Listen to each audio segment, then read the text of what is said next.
Hey, what's up everyone? It's me, DisBearity here, and I'm here to bring you guys part 2 to real-time strategy games that deserve a sequel. Now let's go ahead and get started. First game on this list is Star Wars Galactic Battlegrounds. Star Wars Galactic Battlegrounds was a very unique game, a game that was created actually by Ensemble Studios, who are the creators of the Age of Empires series. And of course, this game uses the Age of Empires 2 engine. Star Wars Galactic Battlegrounds is one of those very unique games that you can experience. A game that takes place in the Star Wars universe that takes, I believe, the Star Wars Clone Wars era. So this game was pretty cool to the point where it featured land, sea, and air battles, which was pretty much unprecedented, especially within the Age of Empires 2 engine. With over 200 units within the game, you're able to choose between 6 unique factions within the game, with each utilizing their own playstyle. And with the game's expansion clone campaigns, it brings in 2 new factions, which are the Galactic Republic and also the CIS, or Confederacy of Independent Systems. And that rounds up for a total of 8 unique factions. And so with the advances of modern technology, it'll be great to see what developers can do with a modernized Star Wars Galactic Battlegrounds game. With the addition of games such as Age of Empires 2 Definitive Edition or even Age of Empires 3, it'll be nice to see what they can pull off with this game. I mean, just look at Star Wars Empire at War. I see base work for a great formula for a sequel to the Galactic Battlegrounds game. Now, what do you guys think? Should Star Wars Galactic Battlegrounds get a new sequel? I mean, you guys let me know, because this game is amazing, and I'd hate for it to just sit there and be a wasteful IP. I feel like that this game should be pushed out more and supported more. But I want you guys to let me know what you guys think in the comment section below.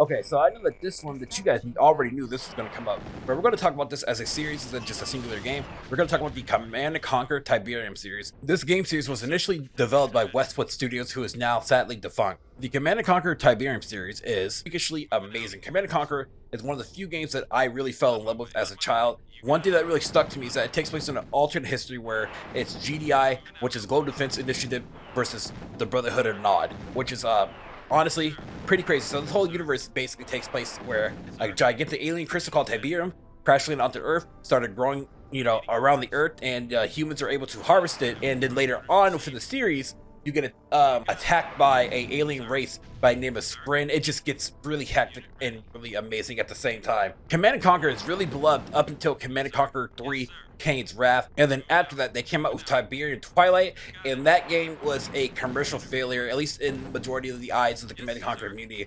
And so the Command & Conquer series currently right now has not seen a sequel since 2010.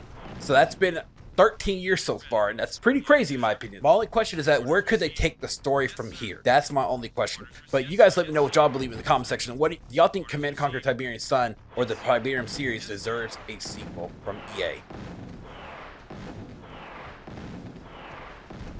Now, this next game was developed by Petroglyph Studios. This game honestly at least deserved another sequel because this game was a planned trilogy. And the game I'm talking about here is Universe at War Earth Assault. So this is another sci-fi game, which is honestly, I'm a sucker for sci-fi. This game basically begins where an alien race, which is called the Hierarchy, lands on Earth to strip mine the planet of all of its natural resources. With that said, there are 4 factions within this game, each bringing their own uniqueness to the table, such as the Hierarchy using large walkers that can be used as offensive and also as defenses for building base purposes, while the Novas, who once coexisted with their creators, but because of the Hierarchy coming to their planet and stripping their planet, the creators are long gone. The Novas are a hit-and-run race, relying on map control and quick troop movement, but also they're able to utilize an element which is called the flow, allowing them to break into nanites and transmit themselves across a network throughout the battlefield. So what Noah lacks in power makes up for it with speed and numbers and reliability. So this next race is pretty unique, so I'm going to have to read from the description here. So this next race is the Masari. The Masari are a race of human-like aliens that control over properties of light and darkness. Their technology level is eons ahead of any of the races of the Hierarchy, being able to manipulate energy and matter with mere thought. They were once gods of both the Hierarchy and the humans, but when the tensions collided with the Hierarchy, they were nearly forced into extinction, but one city ship was able to escape to Earth.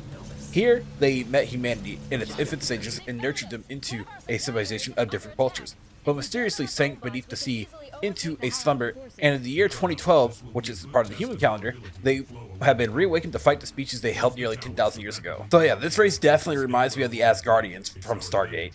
And then last but not least are the humans. The humans are sadly not playable in this game, but they were supposed to be playable in future Universe at War games if that were ever the case. So, with me reading that to you guys, do you guys believe that now is the time to see more Universe at War from Petroglyph Studios? You guys let me know again in the comment section below.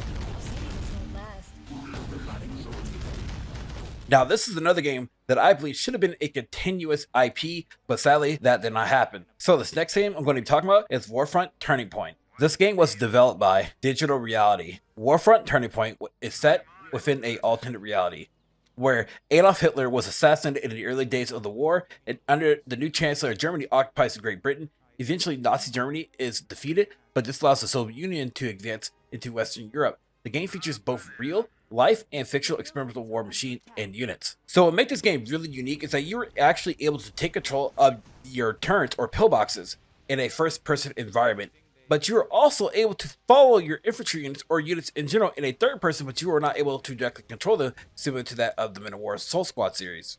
There are three primary factions within the game: the Allies, the Germans, and the Soviet Union. They all each play with their own unique playstyle, such as the Allies having mixed units and also are able to produce power without having a power plant, or the Germans who primarily focus on having stronger firepower than their enemies. While the Soviets are being less technologically advanced than the Allies or the Germans, they use sheer numbers to overwhelm their opponent, so each faction has their own unique style of gameplay. In my opinion, I feel like in modern times, this game definitely deserves a sequel, because the sequel definitely most likely do it justice because of how modern technology has now come to be. Now, you guys let me know what you believe. Should Warfront Turning Point deserve a sequel? Let me know in the comment section below. Empires: Dawn of a Modern World. This game was developed by Stainless Steel Studios, and the project being led by Rick Goodman, designer of the Ensemble Studios' Age of Empires, and also Empire Earth. So this game, in my personal opinion, was a more so of a small scale Empire Earth, but set in a more focused kind of sense. So this game extends from the Middle Ages to World War II, being able to play as 9 unique factions or civilizations. Those unique civilizations are England, Franks, Korea, China, and they're playable from the medieval ages up until the Imperial Age, while the United States, Russia, Germany, and France, and the United Kingdom are playable in World War I and World War II.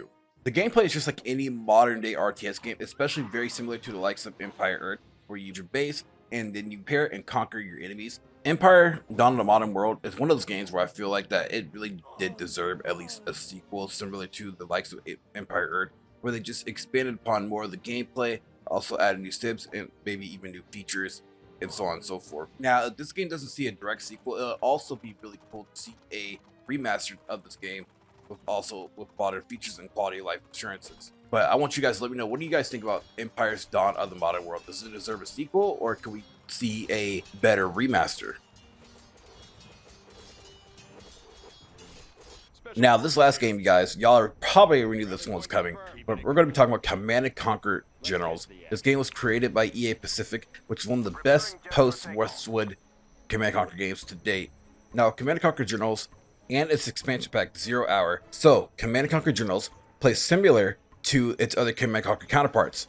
The factions that you're able to play in Command & Conquer Generals are the United States, who rely on high-tech weaponry. You're able to play as China, who relies on stronger tank and artillery-based units. And then you're able to play as the Global Liberation Army, who rely on cheap but effective units with terroristic-style guerrilla combat or warfare. Originally, back in 2013, there was a Command & Conquer Generals 2 that was in development, until EA decided to change it to a free-to-play Command & Conquer game known as just Command & Conquer. So this new game was supposed to be starting development of the Command & Conquer Generals franchise, but it was canceled in 2013 after the backlash that EA received from QA. The cancellation of Generals 2 and also with Tiberian and Twilight failing, this was basically the nail in the coffin for the Command & Conquer series, and we will not see a new game until the Command & Conquer remaster. So, do you guys believe that EA should remaster Command & Conquer Generals to see if it piques interest for a sequel? Or do you believe that EA should outsource the Command & Conquer series to other development teams? Because I would love to see the return of a franchise that I grew up with. But you guys let me know what y'all think in the comment section below, if we should see a return to the Command & Conquer series as a whole. Now, as always, here are some honorable mentions. Let's pop some tanks. Ready for action. Enemy units detected.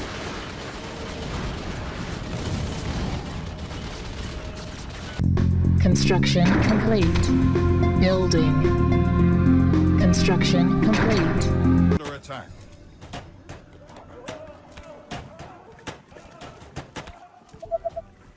Thank you guys for watching this video. Let me know what you guys believe what RTS games should deserve a sequel. Post down below. Thank y'all for watching. Thank y'all for your support. Make sure you hit that notification bell for the next video. Peace out. Much love, everybody. Have a good one, y'all. If you guys enjoyed this video, please leave a like and also hit the bell notification down below. Thanks for watching.